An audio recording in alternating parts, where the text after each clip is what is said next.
বাসন্তী ব্লকে একটি সরকারি হাসপাতাল, যেখানে শুধু বাসন্তী নয়, গোসাবা ব্লকেরও বহু রোগী আসেন চিকিৎসা করাতে।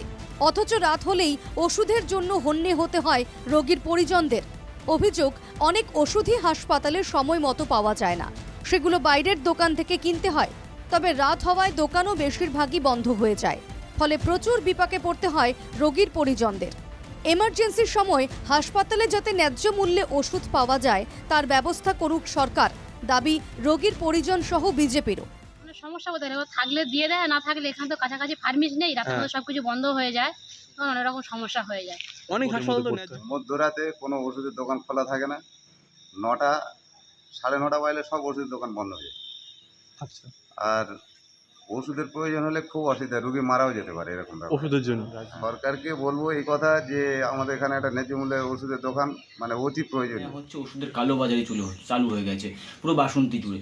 ইমিডিয়েটলি এই হসপিটালে এখনও পর্যন্ত একটাও ইমার্জেন্সি ওষুধের ব্যবস্থা নেই, কিংবা যে ন্যায্য মূল্যের ওষুধ দোকান, সেই ন্যায্য মূল্যের ওষুধের দোকান কিন্তু বাসন্তী গ্রামীণ হসপিটালে নেই। হাসপাতাল চত্বরে ন্যায্য মূল্যের ওষুধের দোকানের প্রয়োজনীয়তা মানছে তৃণমূলও।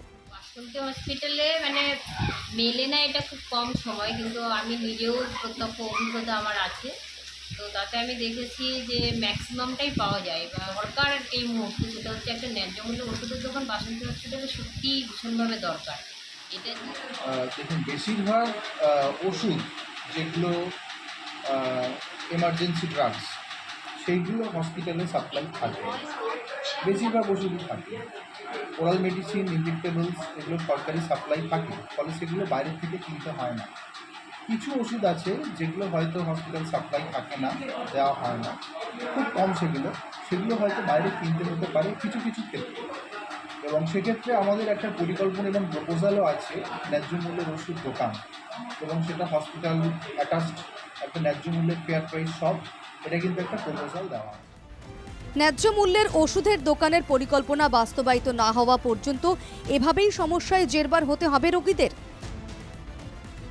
বাসন্তী থেকে সৌরভ বিশালের রিপোর্ট, NKTV বাংলা।